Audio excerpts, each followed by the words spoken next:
Yo, what is good, guys? Very interesting day in the markets today. You had SPY uptrending all day, you had Netflix reporting earnings, semiconductors went flying today, which we're going to talk about, as well as oil and biotech. And yeah, I got a lot of interesting stuff for you guys today in this video, so make sure to watch the whole thing, show this video some love, give it a like, and subscribe so you always know what's coming next. And yeah, let's just hop into it. So, I'm just going to give you everything, that I've been watching for today, stuff that I came across last night. And I'm just going to give you guys what you need to know. So, kind of a quick recap on SPY with what I was thinking yesterday. We were sitting on top of that gap yesterday, and I did kind of think we would fill that gap, but it seemed a little too obvious to me.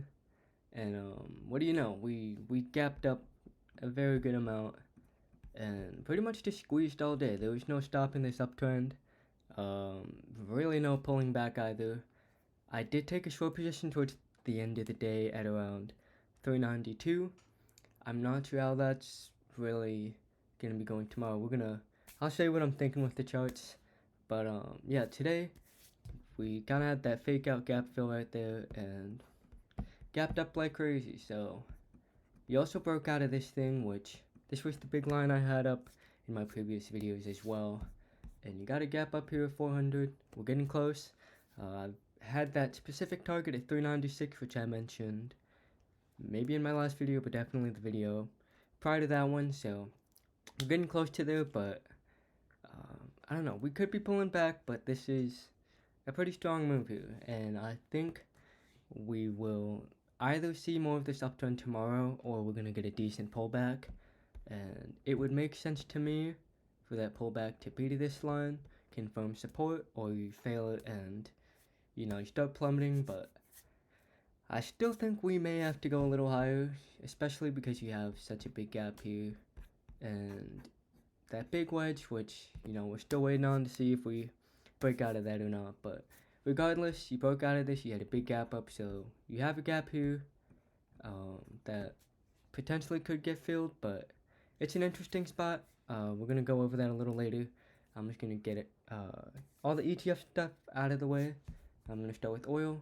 In yesterday's video, I was looking for the upside, said it's not a good idea to short here, and you got a big jump, and I said I'm looking to see some testing of these lines. We pulled back to this, confirmed that I support, and I think now we're looking for this line to get a reaction. It seems a little too obvious, so I'm not sure how that would go, but it does seem like that's the next line to test. So if we get there, I'm very curious to see how it reacts to that line, and that's where I would like to go long to see if we get that big breakout on oil.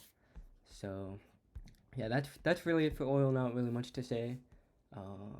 This is the big one that went crazy today. I was very confident about this one. I gave you all my Elliott wave theory stuff on it yesterday. I did all the charting, and what do you know? I think we're in wave 5 here.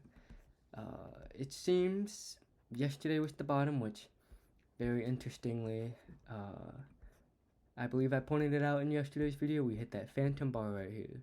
We hit that phantom bar, and we just went up from there. So very interesting. I pointed out these ones for you, but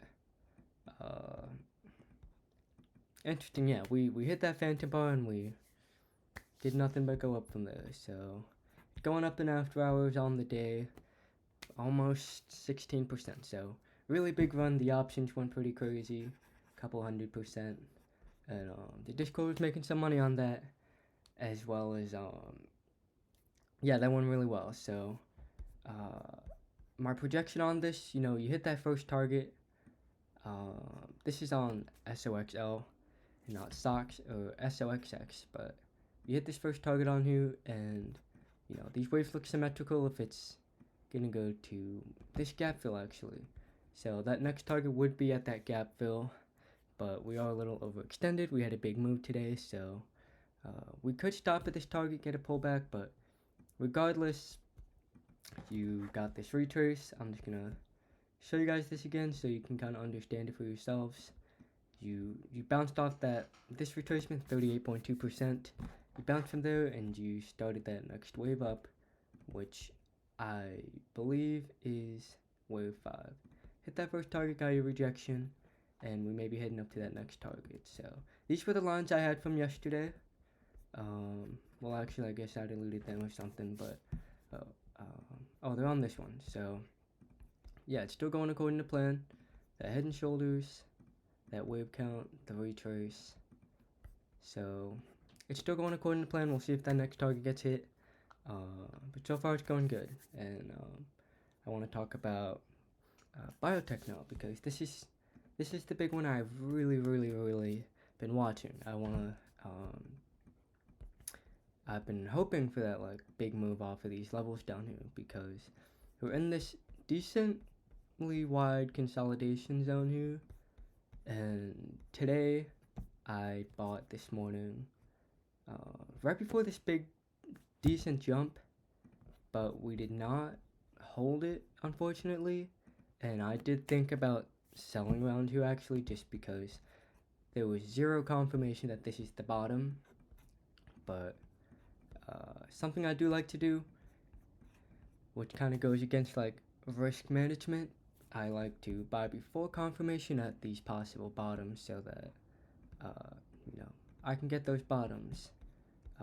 Very close to those bottoms. So I bought in somewhere around here. I averaged up a little, and I was up a pretty good amount, but we sold off. I had a stop loss right under this, so if it breaks that low, it could go much lower, those lower 20s. So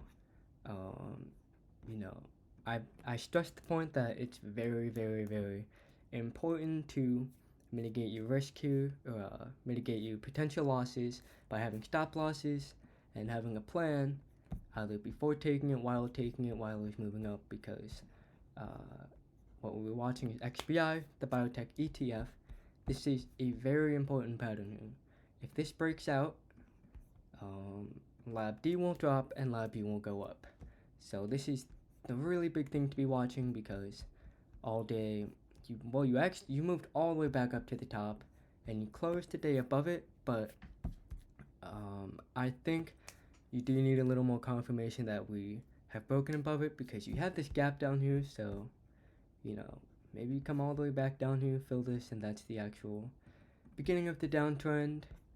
But it came all the way back up. It's holding on for its life right now, but this is a big spot to watch, and I believe the same thing shows up on LabU with that triangle.